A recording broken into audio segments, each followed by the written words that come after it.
Audi's cooking up an all-new RS6 that's going to be even faster and much more powerful than today's car. And in this video, I'm going to tell you everything you need to know about it and show you exclusive images of what this new super wagon could look like. Because I'm Matt Watson and you're watching Carwow, and if you haven't done so already, make sure you subscribe to this channel and hit the bell icon to turn your notifications on. That way you won't miss a single upload.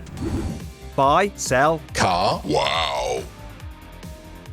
Audi has confirmed it will only launch new electric cars from 2026. That sounds like a problem for this guy.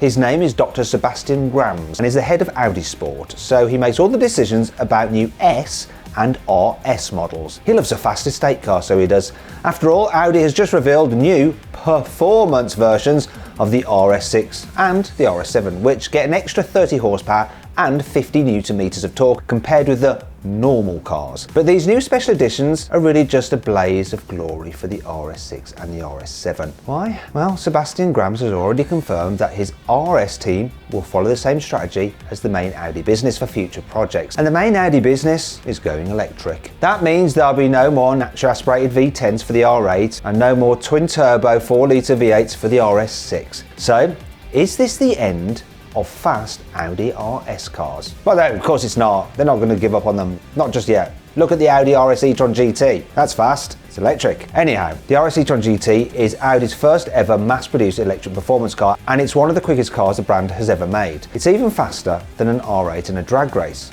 Don't believe me? Click on the pop-out banner up there for the link in the description below to watch my drag race between those two cars. So, if you can beat an R8 in a drag race, imagine what the next generation of electric RS cars will be like. Cars like the RS6 e-tron, for example. Well, you don't have to imagine because I'm going to tell you. But before we get to that, I have to talk a little bit about Porsche. Not because I'm a Porsche fanboy. It's because Porsche and Audi have been working on an all-new project together. They've already shared some mechanical bits in other cars. Take the 4-litre twin-turbo V8 in the RS6, for example. It's the same basic engine you get in V8 versions of the Porsche Panamera and the Cayenne. And if you strip all the bodywork off an Audi RS e-tron GT, you end up with the same basic components as a Porsche Taycan GTS. They both have an 84 kilowatt-hour battery and the same electric motors that make 598 horsepower. This is because they're made using the same basic chassis. Porsche and Audi call this the J1 platform. This is a pretty clever bit of kit, and it's easy to see how Audi could just build an estate version of the RS e-tron GT and call it the new RS6. After all, Porsche already makes a Taycan Sport Turismo, and that's a very fast estate version of the standard Taycan. But that's not going to happen.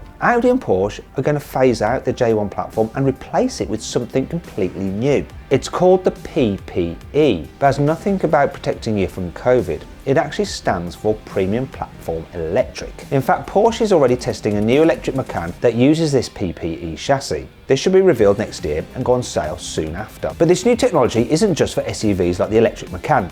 Audi will use it to build a new A6 e-tron. That's a forthcoming electric car that'll probably go on sale alongside the normal petrol and diesel powered A6. I reckon this is the most exciting new Audi coming soon because it could form the base for the fastest and the most powerful Audi RS car ever. Yes, I'm talking about the new RS6 e-tron. Let's cut to the chase though. What will this new car look like? Well, here's what the new estate version of the standard A6 e-tron will look like. This isn't a finished production car, it's an official concept. But Audi says it's very close to the design of the A6 Avant e-tron production car. So if you give that car some flared arches, a more aggressive front end, some larger wheels and lower the suspension, you end up with this.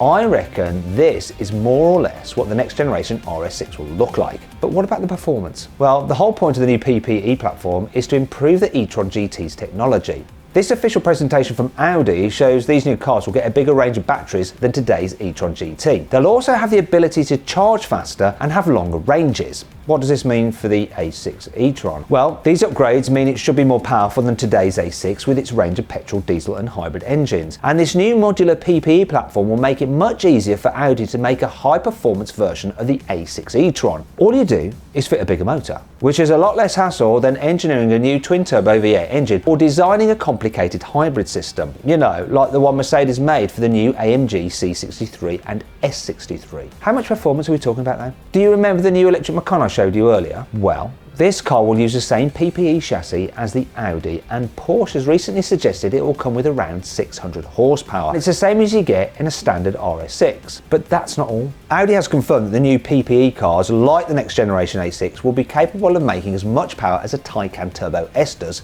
today. That car has 2 electric motors with a combined output of 761 horsepower and 1050 newton meters of torque. That's 131 horsepower more than you get with the new performance versions of the RS6 and the RS7. But that's not the best bit. This new platform can cope with a lot more torque than today's specification Taycan. Porsche has reportedly said that the new Macan EV will have around 1000 newton meters of torque. That's almost double what you get in the Macan GTS. But that's just the tip of the iceberg. Audi hasn't confirmed any specific figures yet, but check out this graph from an official Audi presentation, and it appears to show these new cars could have a few hundred newton meters of torque more than cars like the Taycan Turbo S that use the older J1 platform. So this suggests that future high-performance Audi RS cars could be capable of producing around 1,200 newton meters of torque. That's 370 newton meters more than you get in the top specification RS e-tron GT. It's also 350 newton meters more than you get in the new Audi RS6 Performance. And torque is just as important as power when you're aiming for really rapid 0 to 60 times. So how quick will this new car be? Well, the next generation RS6 will be heavier than the current one if it goes to electric power because of batteries. And because it'll be an estate car, it'll probably weigh more than the RS e-tron GT. That's a low-slung 4-door coupe, but it still weighs in at 2.3 tons. If Audi maxes out the capacity of the PPE platform, then the new RS6 could have more power and a lot more torque than that car. So it could be much quicker despite the extra weight. The RS e-tron GT is supposed to do 0 to 60 miles an hour in 3.3 seconds, but I've timed one and it did it in 3 seconds dead. We could be looking at a future RS6 that could do 0 to 60 miles an hour in under 3 seconds. That's about half a second quicker than the current RS6 and RS7 will do. And it's a few tenths of a second quicker than the limited edition performance models can manage. But how will this new EV compare to cars from Mercedes and BMW? I'm talking about the brand new EQE53 and the next generation of BMW M5. Well, the MG EQE53 has 2 motors producing a combined 687 horsepower and 1000 newton meters of torque. That car will do 0 to 60 in 3.3 seconds. That's impressive, but it's no quicker than today's RS e-tron GT. But the next BMW M5 is shaping up to be a much bigger problem for Audi. BMW is already testing prototypes of the M5 Saloon, and the finished car should arrive in 2023 or 2024. It'll be a very different performance car from the RS6 and the AMG EQE53 though, because the next M5 is going to be a hybrid. It'll probably use a very similar hybrid system to the new XM SUV. Now, say what you like about that car's design, there's no denying that the XM is shaping up to be a serious piece of kit. Top specification red label versions have a 4.4 litre twin-turbo V8 with 585 horsepower, and there's an electric motor mounted to the gearbox that adds another 197 horsepower. This gives you a total of 748 horsepower and 1000 newton meters of torque,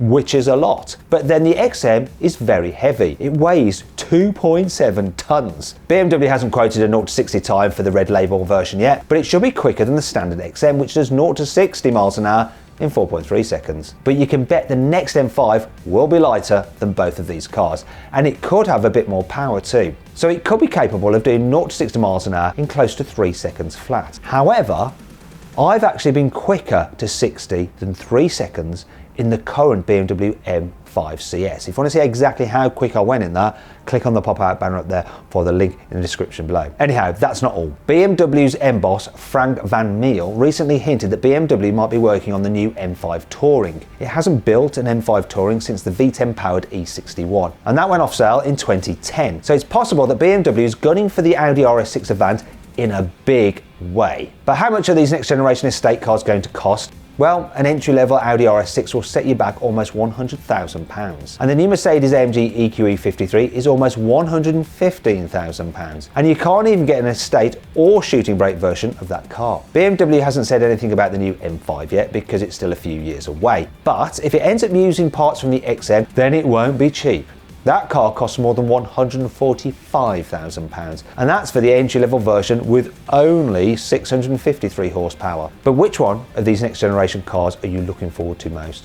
Now, I'll put a pinned comment below so you can have a vote whether you're more excited about a fully electric Audi RS6 or a hybrid M5 Touring. Anyhow, I hope you all enjoyed the video. If you did, give it a like, let me know some other videos you'd like to see, and click on those windows there to watch some more videos. And if you click on that box there, you can go to CarWow and we will help you sell your car. Just upload some photos, give a brief description, and our dealers will bid on your car to make sure you get a great price for it. Thanks for watching.